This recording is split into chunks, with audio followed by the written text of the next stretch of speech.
Hello and welcome to lesson 13. We are now going to be using the normal distribution. So I already drew that on the paper, otherwise you do need to draw that yourself. This is going to be the basic z distribution, and we are going to be using the TI-84 to calculate these probabilities. When it's the z distribution just itself, that means that the mean is equal to 0 and the standard deviation is equal to 1. So basically we're just getting used to using the calculator to find these probabilities. So the mean goes in the middle. Since that's 0, then any positive numbers are going to be on this side and any negative numbers will be on this side. Now it's saying the z is to the left of 1.25. So first of all, I'll put a line where z equals 1.25 would be. And then the arrow is saying shade to the left. So then when you shade to the left, we're going to find out what percent of the graph did I just shade. So the whole thing would be 100%. If it was just the left half, that would be 50%. So this must be, I don't know, 70, 75%. Well, instead of guessing, we're going to use the calculator. All right, so here I have my TI-84. And then go right here to distributions. I do need to put second, first of all, second distribution. And it's actually the second one, the normal CDF. Now when I hit enter, it tells me this. If you happen to have an older calculator, I'll show you how to do that in just a moment. So the lower number actually means the left number. So where does the shading start on the left? So this would be -1, -2, -3, etc., etc. So I'm just going to say way down here is -100. So the shading goes from -100 up to a positive 1.25. When you use or need a negative, make sure you use this button down at the bottom. So that's the negative. -100 until a 1.25. And then as default, the calculator says the mean is 0, standard deviation is 1, and then paste that on the screen. Okay, when I hit enter, it gives me the answer. So that means that 89.4% of the graph is actually shaded. So then you can write the answer as a decimal or percent.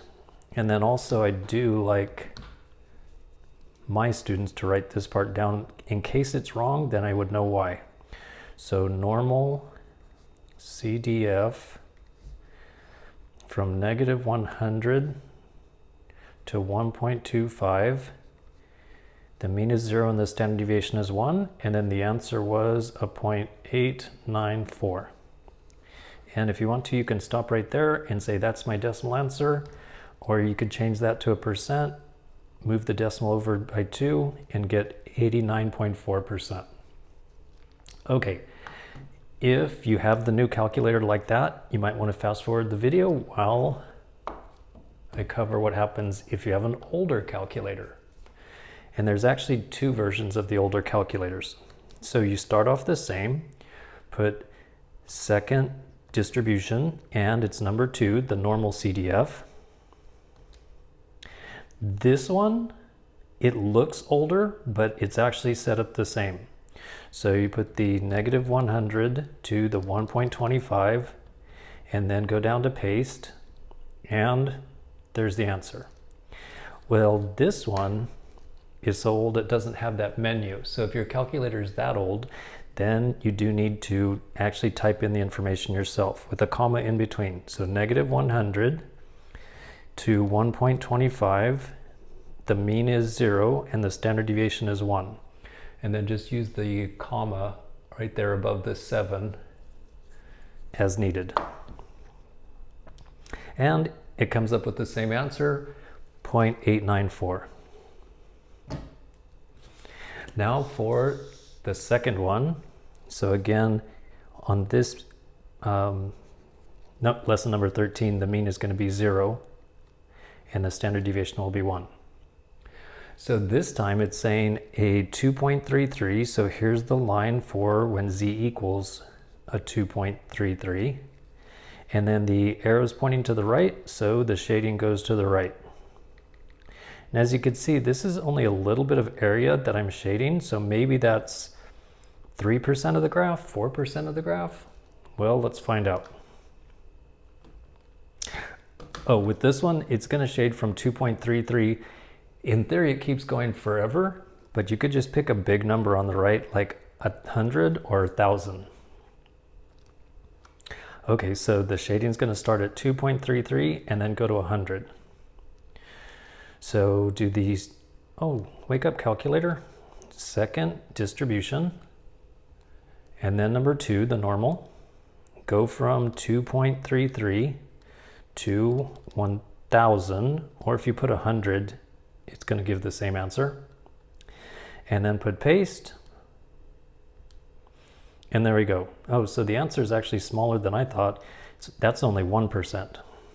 So then write down the normal CDF. The shading goes from 2.33 to 100 with the 0 and 1. And then the answer was 0.01. Or in other words, that's only 1% of the graph that's shaded.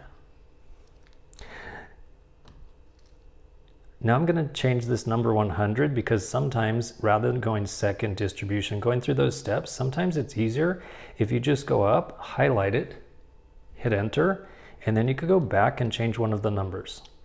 So for this, I want to change it to 1,000, so I need to put second, insert, an extra 0.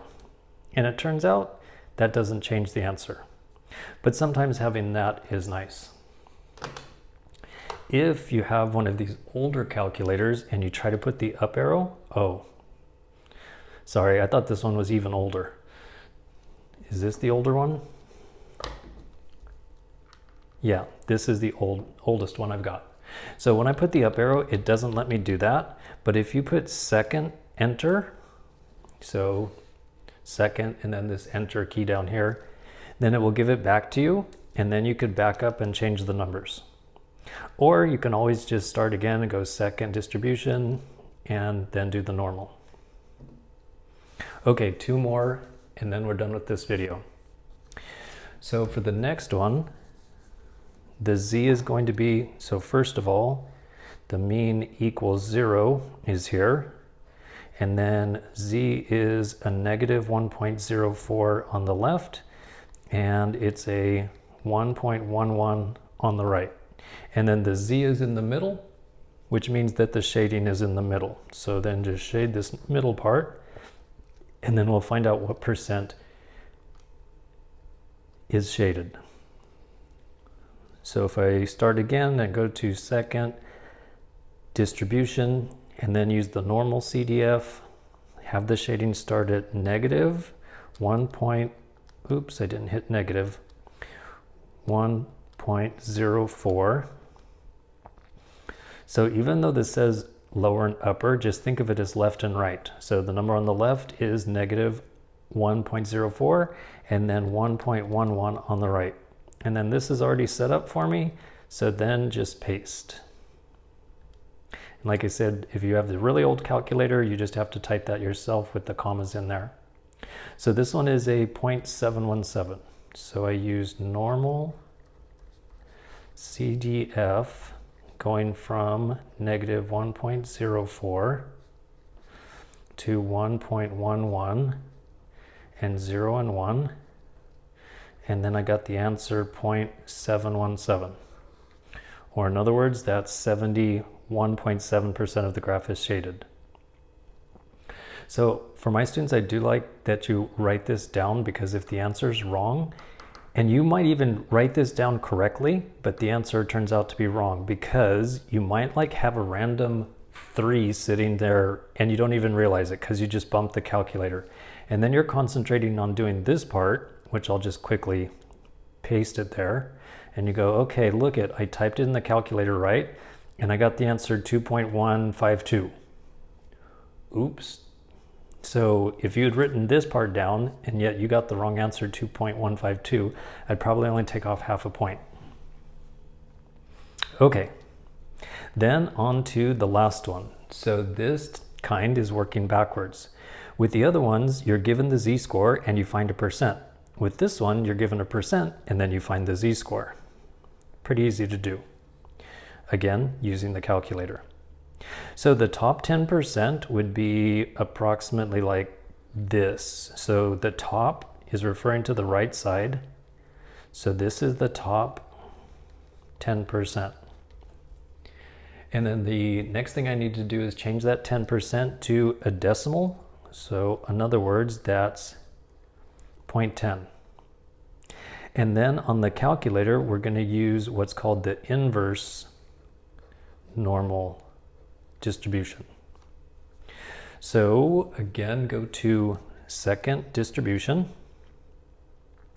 and then go to number 3, the inverse norm.